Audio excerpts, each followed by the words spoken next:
Okay, so this week Challengers is out, but Challengers didn't invent tennis. It wasn't invented by them. Plenty of films have been about tennis in the past, and we're going to talk about a badder one. So, what is the plot of Wimbledon? So, Wimbledon is the film that invented tennis. What? It came out in 2004. Yeah, that's an IMDb trivia for you. Oh, that's directed by Richard Loncraine. If you've seen any rom-com from the 2000s, such as Notting Hill, then you've seen Wimbledon, but at tennis. That's the difference. It's a 2000s British rom-com, and that's it. There's nothing more to it. What did you think of it?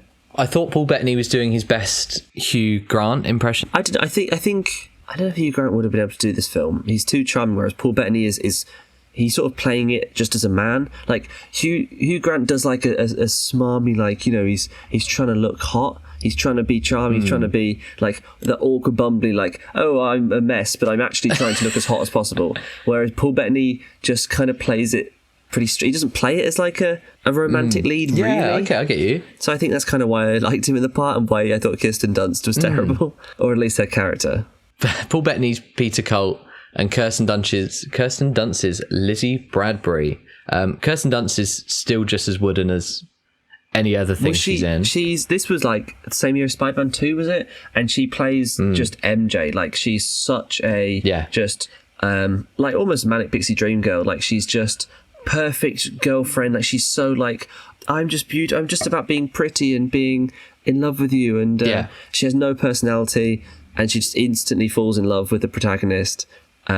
Instantly wants to bang him, and it's not interesting at all. And also, we don't focus on her very much. Like, the end, she's also in Wimbledon, and we only focus on Paul Bettany, and then at the end it's like, oh yeah, now she won.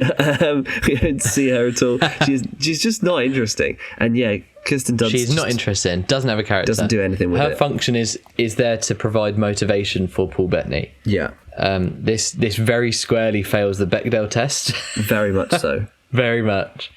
There's just nothing, there's no character there. There's no Sam reason Neill, for us to feel like, why are they a couple? Like, I don't root for them as a couple. Like, yeah, she's 10 years younger than him and like hotter, so I guess it's like, oh, fair play, mate. But I actually don't think she's that hot. But yeah, no, she's got no personality. They don't have stuff in common apart from tennis, and I don't ever buy this longevity. I actually thought at the start, like, oh, is this going to be just like a fling and then are we done? Because I can't see them getting married. It was very not bizarre. The relationships need to get married, but in terms of conventional, in movies it's like a happily ever after. I don't see it. Yeah, it's just so middle of the road, this film. Like, even down on his luck, tennis star having his final hurrah in Wimbledon, and then by chance, not necessarily by skill, but by chance and motivation through his penis, he gets to the final and then is given a piece of information that gives him even more motivation. Yeah, he goes Super Saiyan 2. She gives him the cheat in the end. She does. She's like, look at, what is it? She tells him the smarmy American rival the tells for his super fast serve. Yeah. Which he doesn't use. No, he forgets them. But he used them the first couple of times. And then the last one, he's like, oh, bollocks to it. Let's just play cricket. No, tennis. What's it called? Yeah, and then he lost because he forgot what game he was playing. He was like, that wasn't a bowl. I thought this film, I suggested this film because I thought it was the one with Russell Crowe where Paul Bettany plays Paul Bettany's in a hallucination. What? No, I thought this was it. There's a really good film that I haven't seen but have been recommended about Russell Crowe having a hallucination, and it's Paul Bettany.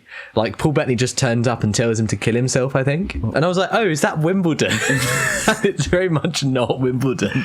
Oh. It was so boring. I knew this was a Paul Bettany rom-com, and that's why I didn't want to watch it. That's why I said, can I watch 7 Days in Heaven's 10? And you went, no, watch Wimbledon. But Jamie Lannister's in this. This is before he got his arm cut off by. He is playing a German with a thick Danish accent. Yeah, it's really interesting watching this after watching Challengers because it is a by the book formulaic rom-com that is set in Wimbledon and in the world of tennis. Which is a world I want. Whereas Challengers is but Challengers is so much more than this. At the end of it, it's like sort of the most important thing in Wimbledon is him winning the tennis, whereas in Challengers the most important thing is their relationships and their lives being good. It's sort of like, I remember I think it was Jonah Hill saying how in a screenplay you need to have what we think the goal is different to what it actually is. And we need to be subverted at the end. Like he gave the example of Superbad, is we think the whole time the point of it is the goal is to sleep with girls, lose your virginity, and sleep with Emma Stone. But then it's actually the point of it is the two of their friendship falling apart and them remaining friends. And so it's sort of like Challengers very successfully made it to be about this final match, but actually in the end the winner doesn't really matter, and it's about their relationships. And I think Wimbledon kind of never really successfully did that because it just very much tacked on the ending of they did get together, and it just feels tensionless as well. Even what should have been a really big like midpoint moment of tension, or like end of second act whatever tension, is when he comes up, he's drawn up against his best friend in the tennis, Jamie Lannister. Yeah, and he has the pep talk with Kirsten Dunst, and she's like, "Oh, it's gonna really kill him. This is the hardest thing. Is going up against your friend in tennis." Yeah, and you don't see the match, and Paul Bettany wins, and then Jamie Lannister's like, "Oh well, it's just one of those things." Yeah, and then he's still friends with him for the rest of the movie, and there's no difference.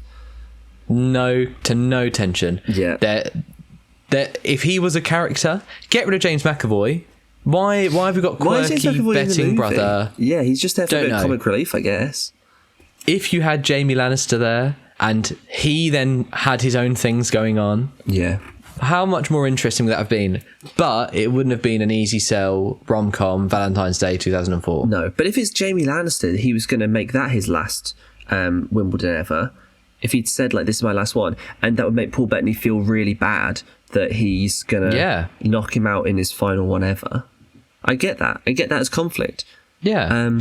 Even having some form of like development, that Paul Bettany does it to get with Kirsten Dunst, like knocks him out and embarrasses him or something like that. Yeah. Or vice versa. It makes sense that Paul Bettany gets destroyed or something. I kind of thought that might happen. He gets injured, or he just loses, and he thinks like, oh, I'm never going to get Kirsten Dunst, and she's like, I don't care how good you are at tennis. I just like you as a guy. Like, I didn't want to sleep with you because you were once 11th in the world. I genuinely like you. But it doesn't go that direction in the slightest. It doesn't. He gets everything. He doesn't learn anything. He gets everything. Yeah. It all seems really easy. He goes from like being like a bit shit, he's like 100 and something in the world, to winning, and it's like it doesn't feel like there's ever a justification as to how, other than he's in a good headspace because he's got a girlfriend. Yeah, exactly right. What a cringe moment, you know, when he's in the tunnel with the American before their final, and the American goes like, how's your weak back? And Paul Bettany goes, how's the weak mind? What a shit lie. That's so bad. I've never seen that actor play anyone but an arsehole, because he was Spencer in The Walking Dead, and he was a right knobhead.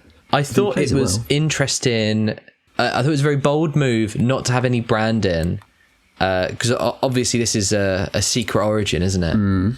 Obviously you've got Happy Hogan in it, and the post credits of him being kidnapped by Ultron. Yeah, but there's never really, it doesn't explain why you have MJ from another universe in here. Yeah, we got Vision.